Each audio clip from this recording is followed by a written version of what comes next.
తెలుగు రాష్ట్రాల్లో 2-3 లేకపోతే ఒక 4-5 విద్యా సంస్థలు, పెద్దగా చెప్పట్లేదు, 4-5 విద్యా సంస్థల పేరు చెప్పట్లేదు. ఈ విద్యా సంస్థలే అగ్రగామి. ఎలా అగ్రగామిలో నాకు తెలియదు. ఎందుకంటే వీళ్ళు చేసే బిజినెస్ ఏంటంటే, ఖచ్చితంగా చెప్తున్నాను, చిన్న చిన్న కాలేజెస్ని వాళ్ళు కొనేస్తారు.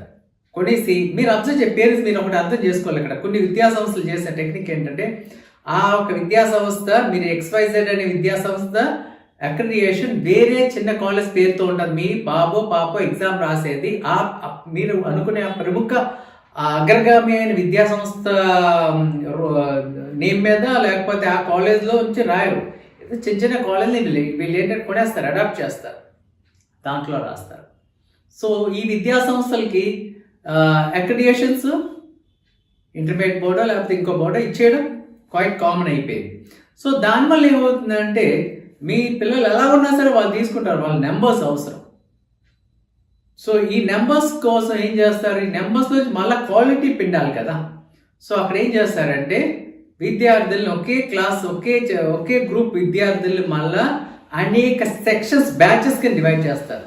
బాగా చదివే విద్యార్థుల్ని ఒక బ్యాచ్, మిడిల్గా చదివే వాళ్ళు ఇంకో బ్యాచ్, యావరేజ్గా చదివే వాళ్ళు ఇంకో బ్యాచ్, తర్వాత డలోస్ని ఇంకో బ్యాచ్, ఇలా డిఫైన్ చేసి అక్కడ మళ్ళా చాయిస్ చూపిస్తారు. కాలేజీలో మళ్ళీ చాయిస్, మళ్ళీ వాళ్ళని డిఫరెన్షియేట్ చేసిన తర్వాత వాళ్ళలో మళ్ళీ ఇంజెక్షన్ ఇస్తున్నారు, విష బీజులు ఇస్తున్నారు. విషాన్ని ఏమని ఇస్తున్నారు, నువ్వు నీ కెపాసిటీ ఇది, నీ స్కూల్ వరకు ఇది లేదు.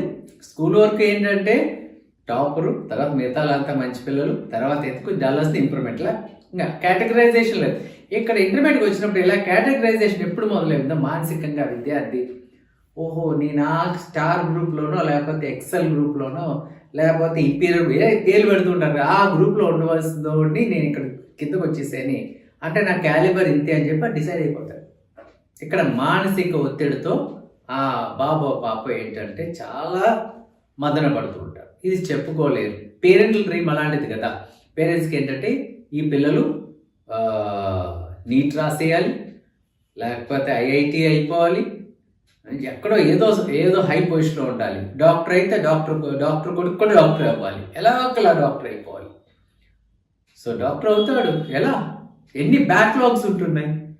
తర్వాత అదే పాస్ అవుట్ అయిన తర్వాత మన ట్రీట్మెంట్ చూసిన ఫెయిల్యూర్స్.